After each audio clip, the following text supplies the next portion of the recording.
Noong meron ho siyang matinong ginagawa, pinapakita naman ho natin dito sa PH Update. At pinapasalamatan naman ho natin siya. Pero dito sa isa na to, tila bagang nanahimik na ang Ali pagkatapos niyang nanalo. Ano ho bang plano niyo, Senator Amy Marcos? Ang sabi nitong si Ma'am Kifi, kumusta na, Senator Amy Marcos? Naipublish niyo na ho ba sa website ng Senado yung findings ng committee niyo nung bago mag-eleksyon? Publish niyo na ho kasi kailangan niyo ni Attorney Kaufman. Di ba? Aanin natin yung hearing kung wala ho kayong ipapublish. Di ba? O ipadala nyo na ho sa dahig. Hindi, baka mag-ati si Sen. Sen,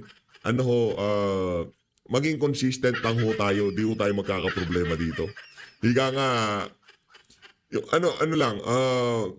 yung sigasig na ipinakita nyo, noong bago mag-eleksyon, noong nasa laylayan talaga kayo nung mga survey, hindi ko kayo pumapasok.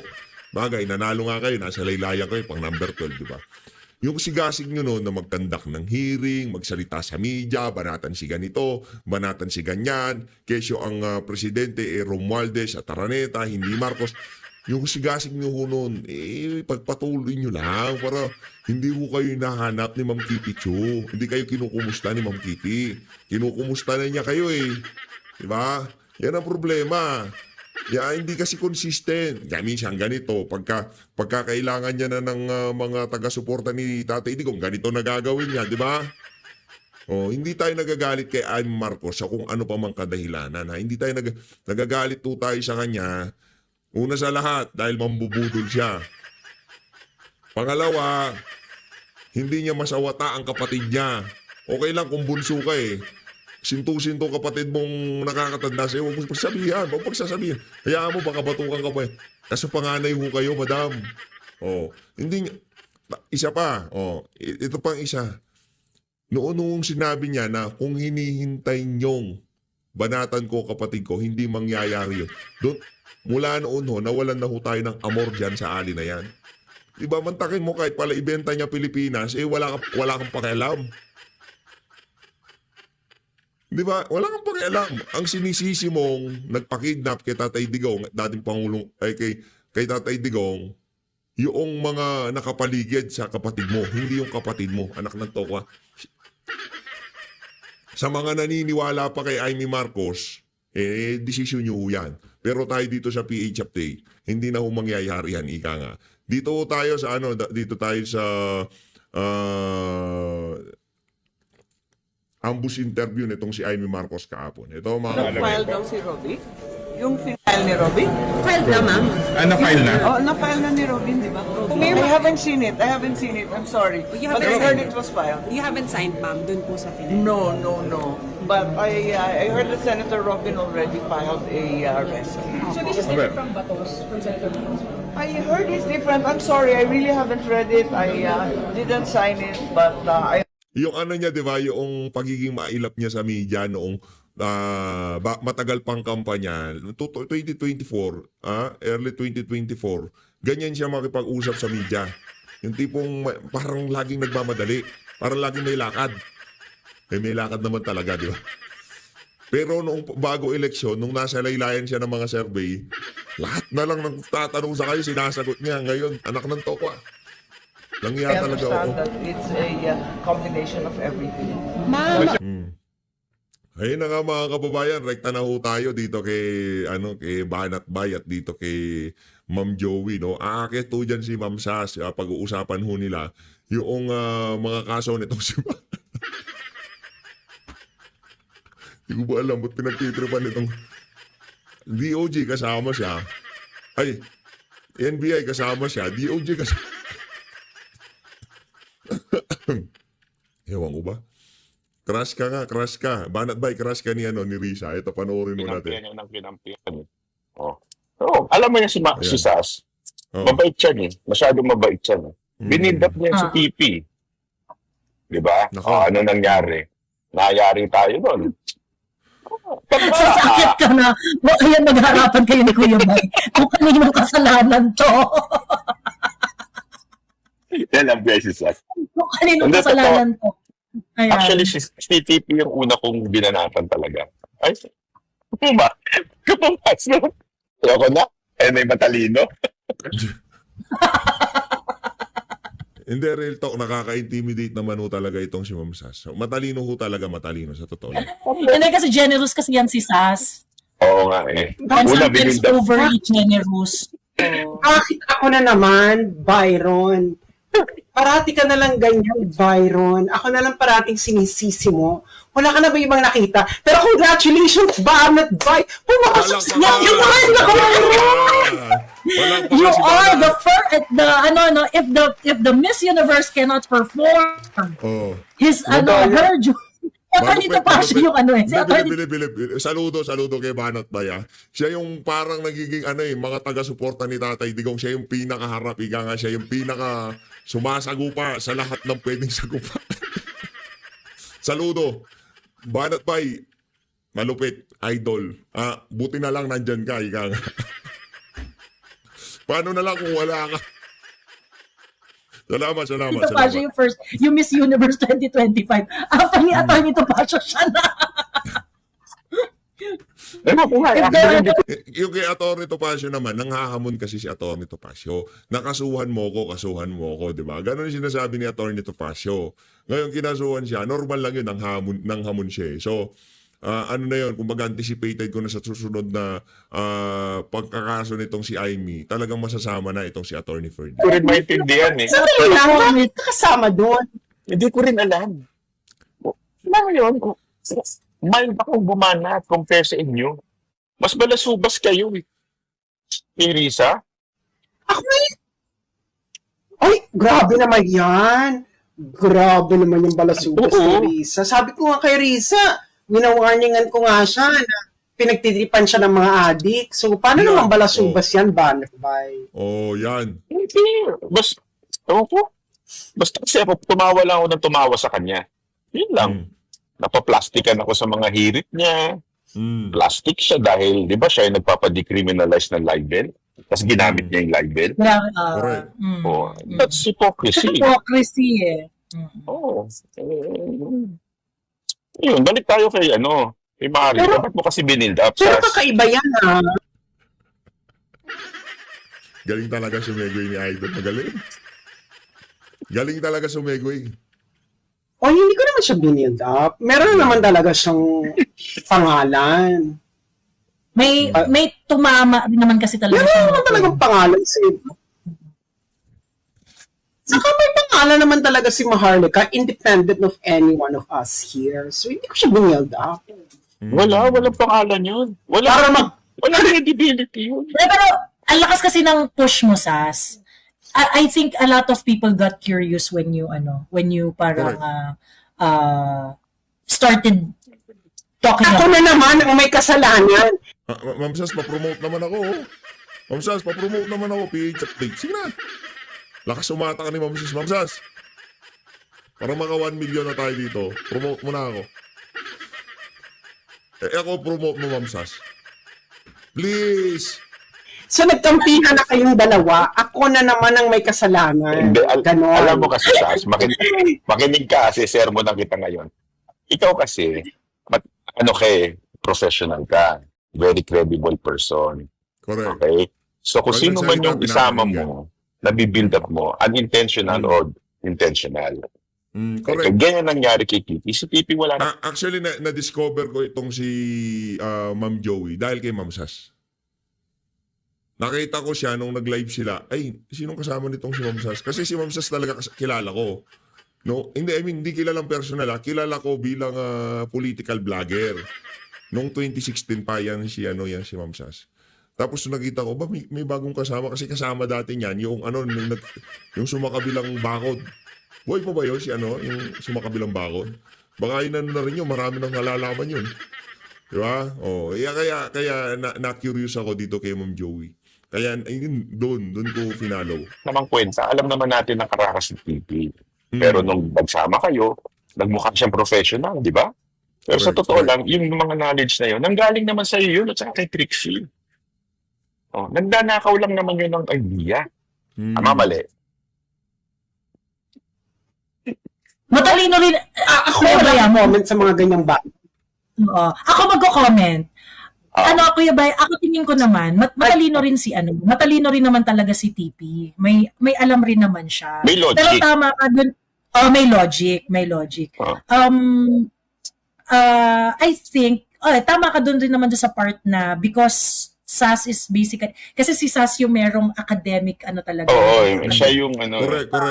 Oo, ganun. Totoo So, naman, totoo since, Pero sususugan ko yung sinabi na yun nitong si Ma'am Joey. Meron naman talagang ulo. May ulo naman talaga. Magaling, may talino naman talaga siya. No, may talino naman talaga tong si TP. Kaso, na-boost yung credibility niya noong dumikit nga siya dito kay Ma'am Sas Rogando Saso. Nung alala niyo yung Kantok, meron silang program pangalan Kantok. Silang dalawa nagtotok si Ma'am Sas tsaka si yung sumakabilang bakod. sila ni TP yung they were opinion shapers at that time. Well, up until now, SAS is still a very, very strong opinion shaper ng current time. At that time, opinion shaper, magkaiba lang siguro ng kumbaga, I think TP was able to carve his own Approach. to certain extent. Oo. Dahil doon sa approach niya and whatsoever. Meron rin siyang ganon. It's just that, kasi, syempre, dahil kabatuhan mo si SAS, kabatuhan mo si, you know, she's to a certain extent, mararub off talaga yung parang, credibility. Parating ako na lang ang sinisisi ni ba? Pero ikaw talaga, SAS. Oo. Pero in fairness, parang Sa maniwala ka sa hindi, Madam Sas, ako nasubaybayan ko tong si Ma'am Sas eh. Sa lahat ng live nito, pinapanood ko talaga to. Sa totoo lang. Kahit doon sa FB page niya, pinafollow ko talaga. Sa lahat ng dumikit kay Ma'am Sas, talagang ang tawag dito, nabubus niya yung kumbaga nahahatak niya. Malakas umatak yan si Ma'am Sas. Ma'am Sas, atakin mo na ako, please. Para mag 1 million na ako, madam. Kita mo na, mali ata ang pag-akyat ko dito eh.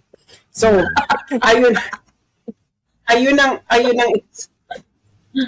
Pero huwag ka mag-alala, busy ka naman sa Tariela eh. Nakakaloka. Kung mag-concentrate ka na lang sa jowa mo si Tariela. Ewan ko ba. No, but I have to say, because SAS is really a generous person. Generous kasi siya talaga. That is why. Ewan ko na lang ha. Ikaw binisi ka rin ni Riz Ontiveros. Saka meron ka pa, di ba? Kay Torres? Meron kay Gali. Marami. Kay Torres. Marami. Mas marami. Talaga, top 1 itong si Banat Bay. Palakpakan natin. May kay Torre, may kay Risa, may kanino pa ba? Sino pa bang kulang? Wala, yun na nga ako. Matindi kaso lahat may kaso ka na. Matindi si Banat Bay. 2023 pa lang yata. Kaya sa lahat ng vlogger dyan, pasalamatan nyo yan si Banat Bay. Palakpakan natin si Banat Bay. Kung wala si Banat Bay dyan, paano na lang? Sa lahat na lang ng major issue na sumasambulat, pagka medyo merong natamaang politiko, si Banat Bay. Kahit wala siyang masamang sinabi, pinanood niya lang yung news nung GMA. Si Banat Bay pa rin. Idol ko yan. Immune na ako sa kaso. Ano na sa akin yung normal na. Di ba meron ko pang sedition? Oo, sedition. At saka inciting to May sedition. sedition ka pa. Oo nga. Matindi. Bakit? Ay, mainit ang ulo ni Torres sa akin. Maraming Yan ginagawa yung si sa Torres. OJC, no? Kay OJC related. At saka siya yung kasi dun sa KOJC, si Banat yung leader ng mga banateros eh. Kumbaga siya yung talaga eh, siya yung frontman ika nga eh.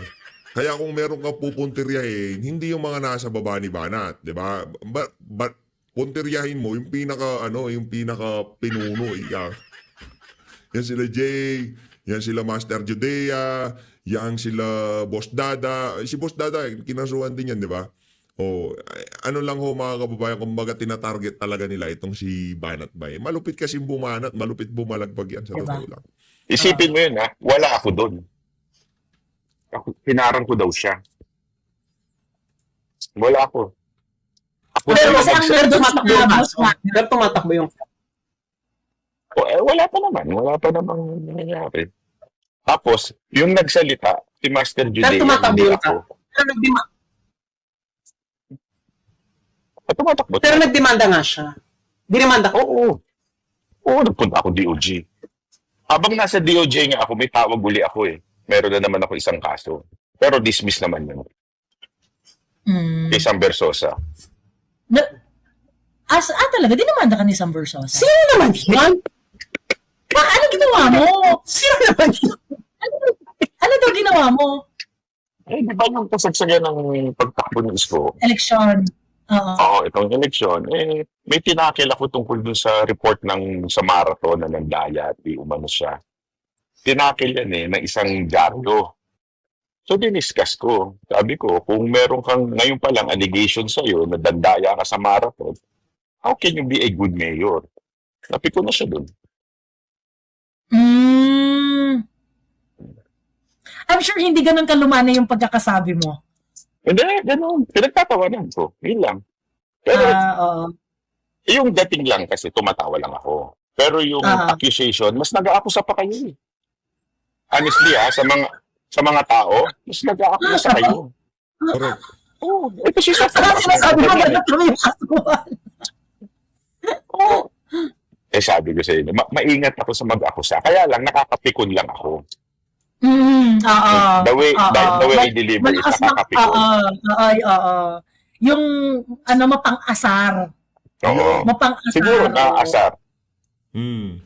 Pero pagdating sa yung paghuhukay, pagre-research ng mga facts, si Sas yan. Si Sas yan, correct. Magaling dyan. Alam mo Byron, iba talaga ang hatak mo. Talagang ikaw talaga ang pinuntirya ni Risa Ontiveros. Na-disappoint ka ba, Sas? Na hindi ka pumasok sa top 6? Actually, I'm confused right now. Hindi ko alam kung kailangan ko ba magpasalamat sa kanya or dapat siya mag-sorry sa akin. Nako. Na hindi ka kasali. Hindi, alam mo feeling ko ba't hindi ako nasali, di ba? Alam mo talaga, feeling ko talaga slow news ang mainstream media in the past few days. Kaya ang ginagawa nila ganitong issue. Kasi, can you imagine, sa buong buhay ko, ng 9 years, 2016 hanggang ngayon, minsan hindi hiningi ng mainstream media ang panig ko sa mga bagay-bagay tungkol sa akin. Tapos nung kay Risa, hiningi ng GMA7. Nung itong kay Tariela, hiningi yung panig ko. So sabi ko, may something. Siguro, kasi nga diba sinagot ko siya dun sa GMA7, na kung ano raw ang aking masasabi na kino-complain daw ako ni Risa. Sabi ko di ba ang sabi ko na, well, I only learned about the video from GMA7. Which is true. I only learned the video from GMA7. So if it's libelous to share it, then what's good for the gander must be good for GMA7. Which is true. Kaya kahit tingnan nila yung timeline ko, no, mas naunang GMA7 kaysa sa akin. Actually, sa kanila ko talaga nakita sa GMA7. Hindi ko nga siya na, hello, may nagchat-chat tayo, Joey, hindi mo ako sinabihan na, uy, merong nag-confess na, wala nga kahit isang vlogger nagsabi sa akin, kakilala ko naman yung mga yan. May chat group kami. May isa, wala man na nagsabi, may bumaliktad kay Risa. Nalaman ko siya sa GMA7. Oh. Diba? Kayo, saan mo nalaman yan? Ikaw, Banat Bay, saan mo nalaman yung video? Nakita ko sa feeds, sa news din. Saan mo nalaman nag-i-exist yung Sa news. Sa feeds na, at saka sa news. Saan ka na rin nakita? Sa news. Yun nga yung diniscuss ko. Isa sa mga pinakauna ng SMNA. Oo. Hindi nag-news ang SMNA dyan. Ay, hindi ba? Hindi. Sila ang una. Hindi hindi ko nga nakitang ginawan ng ano yan ng SMNI ng news. Noong ang una talagang nag-ano diyan, nakita ko yung GMA, yun sa GMA. Pagkatapos ginawa ng GMA, alam ko gumawa na tayo ng reaction video nun. GMA tapos News 5. Tapos yung Banateros, alam ko pinahapyawan pero hindi pinag-usapan. Kung di ako nagkakamali kasi pinanood ko yung Banateros Pinahapyawan nila na di umano mayroong bumaliktad na witness dito kay Risa Hontiveros, tapos konting mga nakalipas ni Risa, pero hindi binabaran talaga na hindi pinag-usapan. Hindi yung SMNI. Lalo na yung mga yung mga balita. Kasi kahit ako SMNI, di pag-uusapan yan. Masyadong kumbaga pagka pinag-usapan yan, parang ini-SS nila issue. Kaya hinayaan na lang nila. Kasi baka sila pa mapagbintangan dyan, di ba? Tama nga naman.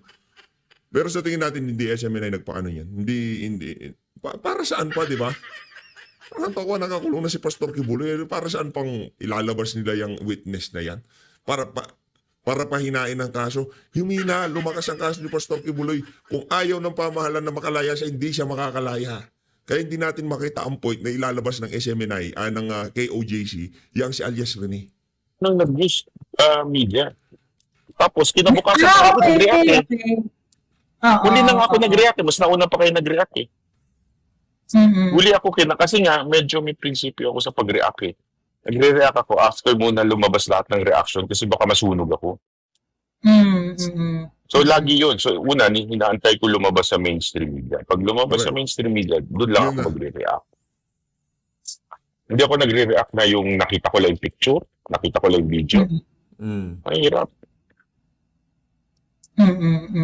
So, ikaw, nag-react ka. Ay, oo, parang napansin ko nga, parang marami nang nakapag-react bago ka nag-react Oo. Kaya nga, si Boss Dada una nag-react. Oo, tama. Si Boss Dada nga. Siya ang pinakaunang bumalagbag. Siya ang unang nag-react, si Boss Dada. Oo. Kaya burado yung Facebook niya burado yung Facebook niya, kakarisa niya. Tapos, comment siya ng comment sa wall ni Risa about it. Talaga? Tapos, nabura yung page niya. Pagkatapos gumawa siya ng bagong page. Pagka-set up niya ng bagong page, sinabi na, I'm so sorry, this page is connected to the previous page that we already blocked. Tinanggal din ulit. Ayun, so yun, visit kayo. Ayan, so wala siyang page ngayon. Ewan kung nakagawa siya uli ng bago. Ayun. Mama, yun si Risa. Si Risa, siya, I have to say, yung sa social media, I was never gurgured as hard unless si Risa Ontiveros ang content ko. Pag siya yung content ko, tapos meron akong reaction sa kanya or whatsoever, tinitake down yung post ko ng Facebook. Lakas niya sa Facebook, ha? Oo, ang lakas niya sa Facebook. Ang lakas niya sa Facebook. Sa Amerika kaya o sa Singapore? Siyempre ko sa Philippines, malamang malakas siya sa Singapore. I'm pretty sure kung malakas siya doon, merong imprimatur yun ng Jumerica, di ba? Ayun. Pero meron akong question sa'yo. You think I really think, Risa is mistaken dito sa mga acts niya na to, yung dinimanda yung mga vloggers, ganyan-ganyan. Pagkatapos, ngayon, meron siyang parang pa-issue na in order to, I don't know kung anong balak niya, pero parang nagda-divert siya, bigla siya, no to online gambling, biglang nagagaganon si Bakla. Tama, tingin mo, Risa made the mistake dito sa or it is something na ina-expect mo na action from Risa Ontiveros? Yung magdemanda ng mga vloggers. Well, talagang, I think magbabackfire ito sa kanya. Yes, of course, no. It's a huge mistake. Kaya pag government official ka, magdidemanda ka ng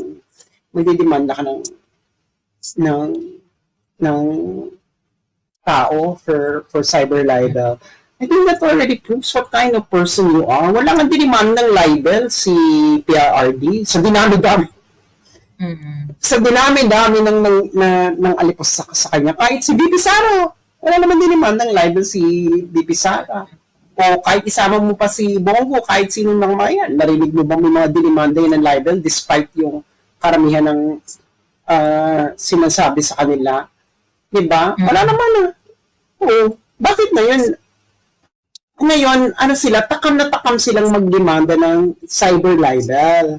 Na, parang, ano ba?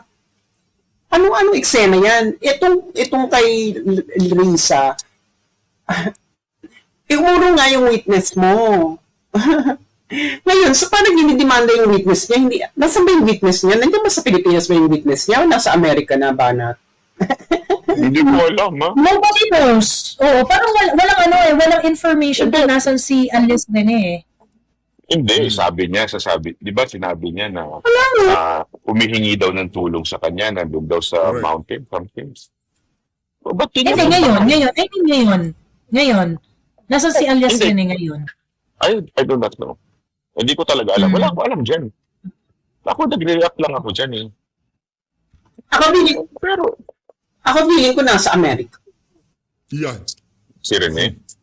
Hindi ko alam. Pero ba't di nila nalaman na nagpunta ng Amerika?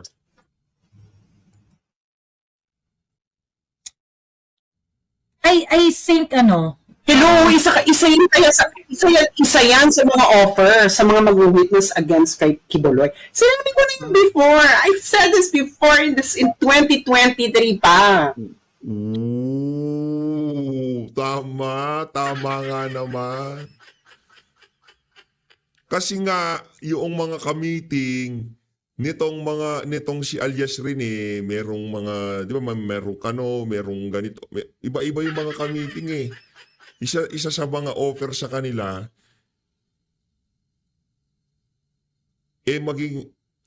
magkaroon ng American passport.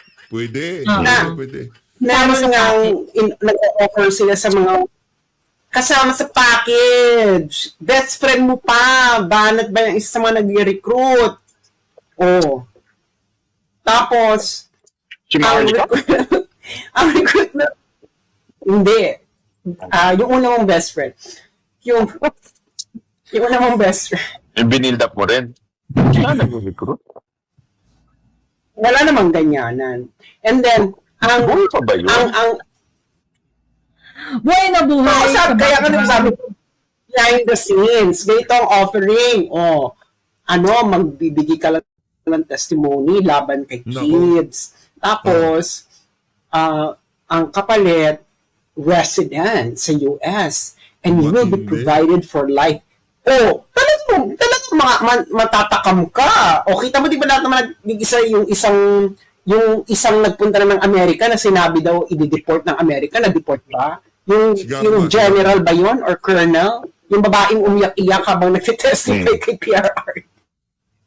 Di ba nasa Amerika na rin siya, hindi na rin nila ma-deport. Kasi wais, nung pagka-deport, sabi babalik kasi hindi pa tapos ang testimony, hindi na bumalik.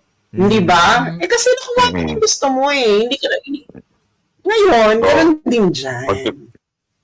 Team Leon Tiberos, kung nanonood kayo si Sas alam kung saan. Kami alam na kung nasaan si Rene. Kami hindi namin alam.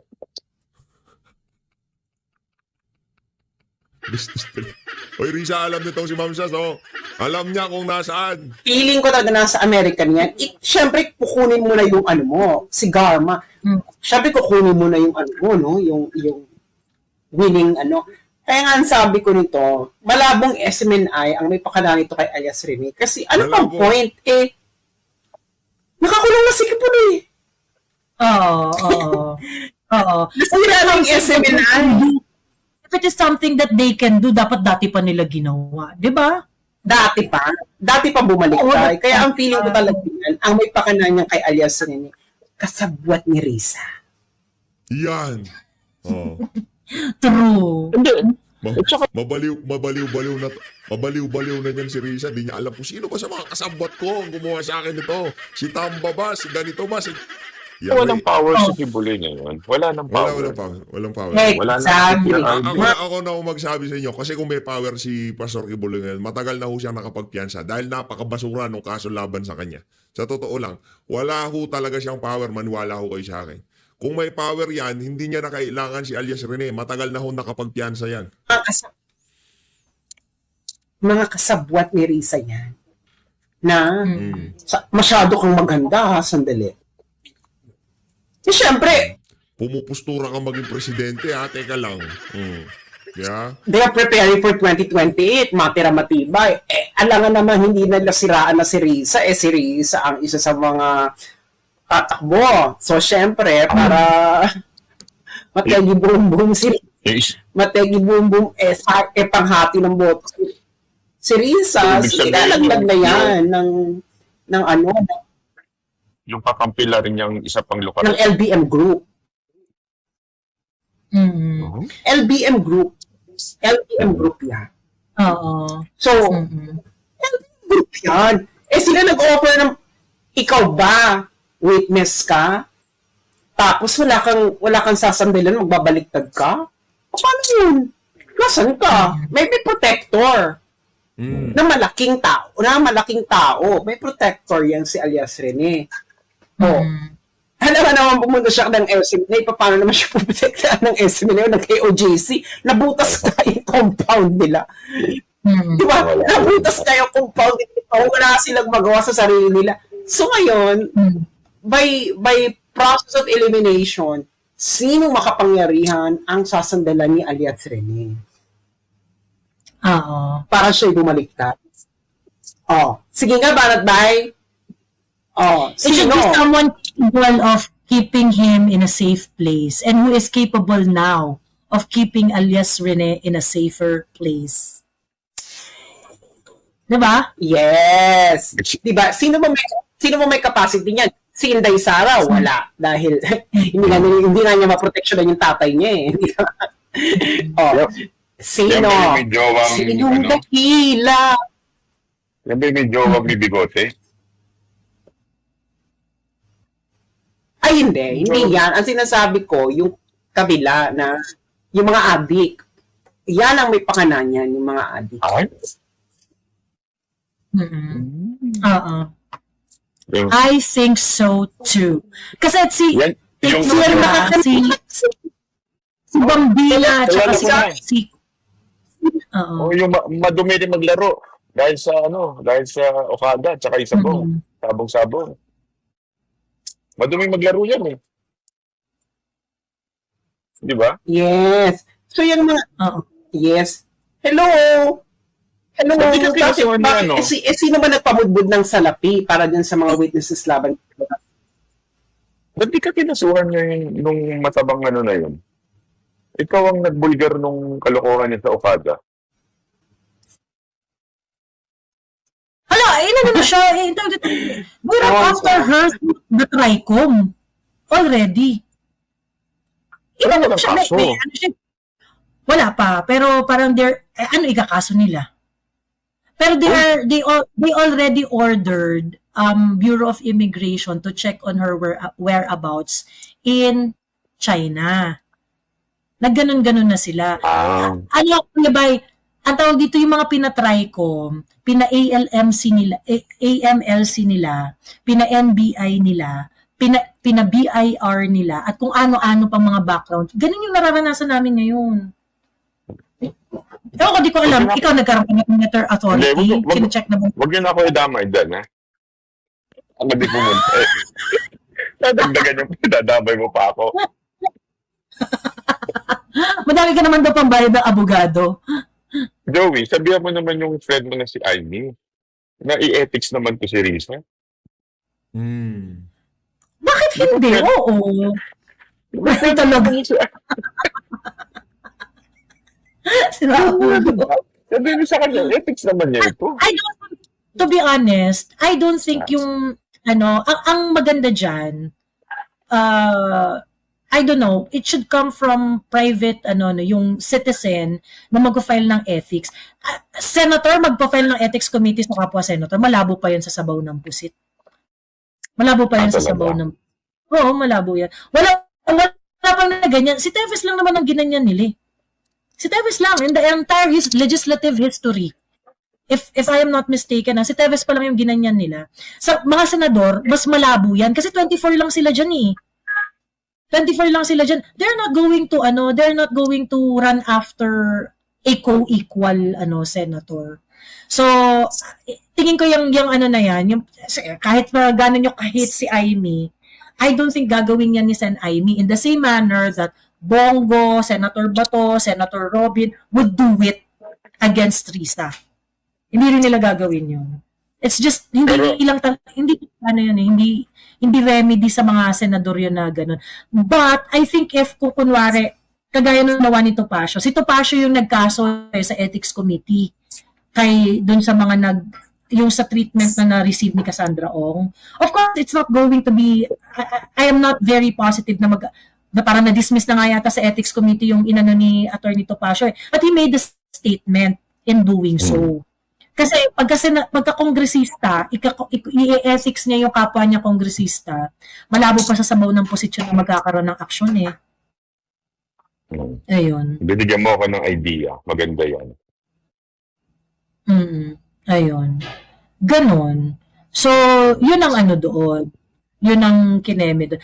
I think, for Senator Amy, ang mas importante is that, yun nga, follow through dun sa mga niya, for Inday Sara to endorse her during the election. There must be, talagang indebted talaga siya to show up every time that she is needed. And that is something that she would not be able to escape. Talagang hanapan siya. Siyempre parang, in-endorse ka ni Inday, so, yun nga, parang hostage siya ni Inday ngayon. Whether we like it or not, talagang she's bound to show up every time that it is necessary for her to show up. Ayun. Joe,